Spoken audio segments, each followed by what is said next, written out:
accused in a series of very violent crimes, including. Earlier today, the United States Attorney's Office held a press conference announcing he was one of the few that they were still looking for connected to this large operation. They say moments ago he is now in custody, being held by federal officials. Last week, when we saw Big U, Bricc Baby, and a few other names go down, it did catch a lot of people off guard. But the real surprise was the hidden connection of Brick's arrest to none other than Nipsey Hussle's and his case. So here's where the stick is. When the feds dropped that group photo of everyone locked up, it looked like they all got hit for the same thing. But that ain't the case. Some of them were part of the original RICO indictment, but the Rolling 60s had already been under investigation since 2020, even before the feds started watching Big U, Nipsey's former manager. The FBI says Henley headed up the local Crips gang for decades.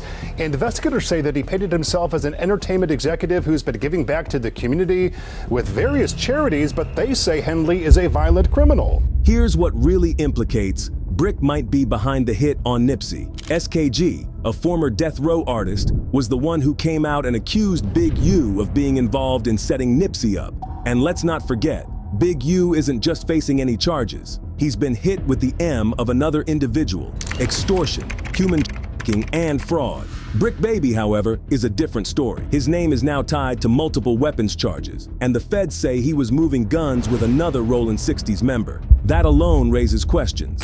If he was this deep in the streets, how is it possible he had nothing to do with Nipsey's case? Even if he wasn't the one pulling the trigger, was he one of the people supplying the weapons? Was he involved in setting up the situation? The way this case is unfolding, it's looking more and more like Nipsey's death wasn't just some random act of violence, but something bigger and orchestrated. Truth be told, the government hasn't officially tied Bricc Baby to Nipsey's case yet, but all the connections are too obvious to ignore. With Big U's indictment and the feds rounding up key players in the Rolling 60s, don't be surprised if more names start getting thrown into the mix. There were multiple indictments tied to this whole situation. That's why Bricc Baby, who got mentioned on wiretaps in Big U's case, wasn't named as a defendant in that one. The feds had bigger plans for him and one of his homies. On those wiretaps, Bricc Baby was caught talking about a robbery and sending money to Big U. And if you remember, WAC 100 said Bricc Baby already caught a federal gun case before, exactly 4 months ago. And even back then, he started calling him a snitch. Look, it's one thing to have a possession of a firearm. AKs are illegal in the state of California.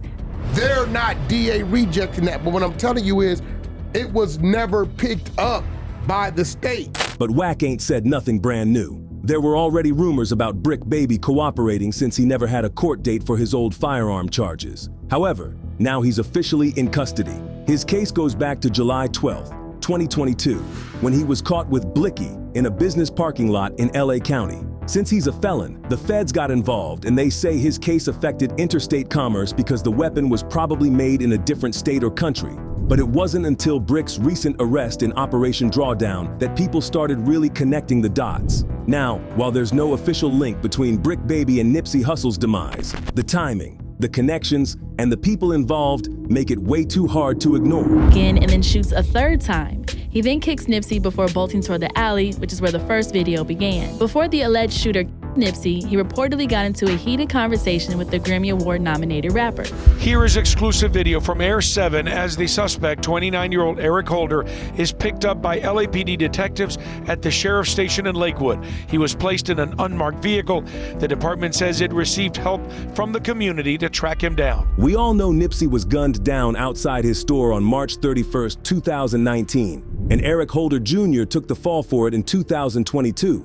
But now we're suspecting that Bricc Baby had something to do with it too. Last week, Bricc gets scooped up, and the Rolling 60s Crips, the same gang Nipsey was affiliated with, are targeted. And Big U, Nipsey's former manager, is the head honcho in this one. That's not a coincidence. Speaking of the indictment, there's more folks who got caught up in this mess. The rest of the indictment, first in line, we got Christian Forbes, aka Bus. Bus was one of the guys who was taken down in Operation Drawdown 2, and the feds say both his and Brick's cases come from the same investigation into the Rolling 60s, with wiretaps linking them. Bus is accused of running an illegal firearm operation, moving across state lines, while Bricc received them. This connection is how the feds are proving the interstate commerce angle, stacking even more charges against them. Now, normally when you see something like this in a federal case, it's because somebody sold these weapons to a snitch working with the feds. But here's the thing, none of these guns match the ones Bricc Baby got caught with. That basically takes him out of the equation when it comes to being the one who ratted on Bus. Now, let's talk about how the feds play this game. They love controlled buys. It's one of their go-to moves. And in this case, the breakdown of these sales is way too clean. The feds got receipts for all dates where these weapons were sold to a federal informant. And if that wasn't enough, both indictments from this case led to the feds expanding their wiretaps on the rolling 60s. And listen, the feds ain't letting these dudes out easy. They straight up said both Bricc Baby and his co-defendants are a serious flight risk if they get released. The feds even requested pre-trial detention, saying these dudes are a danger to the community because these crimes are considered violent. Basically, if Bricc Baby doesn't beat this case, he might not be seeing daylight for a long time. Now, whenever you got wiretaps involved, you know there's confidential informants in the mix. That brings us to two other dudes caught up in Operation Drawdown, Derek Andre Pollard, aka Grimsky, and Zachary Garcia, aka Zeke.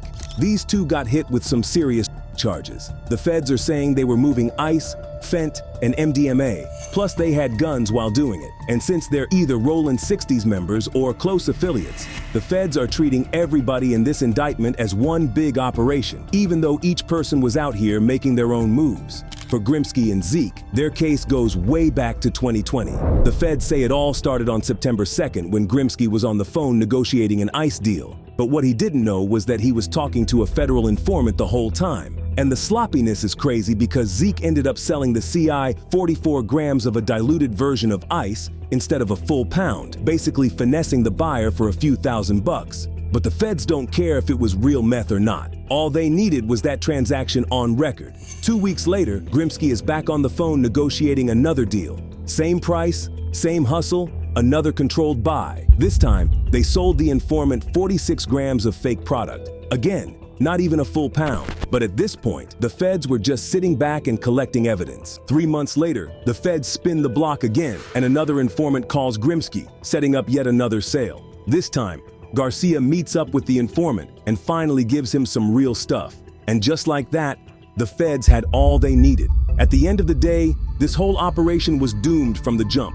Between the wiretaps, the snitches, and the controlled buys, the feds had these dudes locked in for months before they even made a move. And if Bricc Baby really was connected to all this, it's not looking good for him at all. Now, the next person in custody on this indictment is Joshua Holla. He appears to be one of the criminal associates connected to the 60s, though they're not officially listing him as a full-fledged member. However, he still got hit with the same charges as Grimsky and Zeke, distribution of carrying a firearm during and in relation to trafficking. The only thing working in his favor is that he wasn't a felon in possession of a gun. And that brings us to Big U, whose name has been all over the media in the last few days. Today, we're here to announce federal criminal charges against Eugene Henley Jr., a career criminal known as Big U, who used his contacts and leadership role in the Crips criminal street gang. So let's connect the dots between Big U, Bricc, Nipsey, and the whole scene. Big U was a major player in LA's music game and head honcho of the Rollin' 60 neighborhood Crips, just got hit with some seriously heavy federal charges. They're accusing him of running a criminal enterprise, basically a whole Big U enterprise operation. We're talking racketeering, extortion, trafficking, fraud, robbery, and illegal gambling. But the big one is the 2021 of an up-and-coming rapper, Rayshawn Williams. The feds say Big U was so pissed about a diss track Rayshawn dropped that he lured him to a remote area in Vegas, shot him, and dumped his body in the desert. And it doesn't end there. The guy was running a charity called Developing Options, which was supposed to help steer kids away from gangs. But, allegedly, he used that to scam funds, both from his own program and from other sources like the Gang Reduction Youth Development Program in LA+.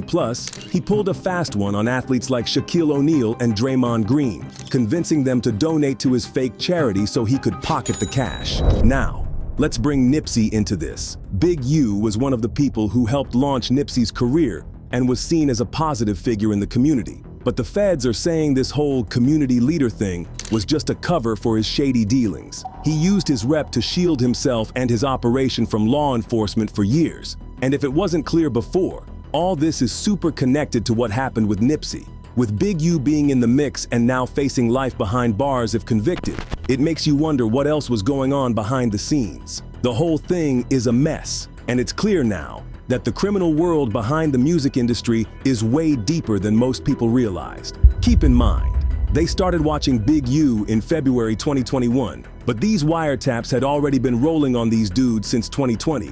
And let's be honest, if Big U wasn't tied to the Rayshawn Williams situation, this indictment wouldn't even be making waves like that. Yeah, they'd still have Bricc Baby, but it wouldn't be as big of a case. But do you think Bricc and Big got involved in Nipsey's demise in any way? Let us know about it down below.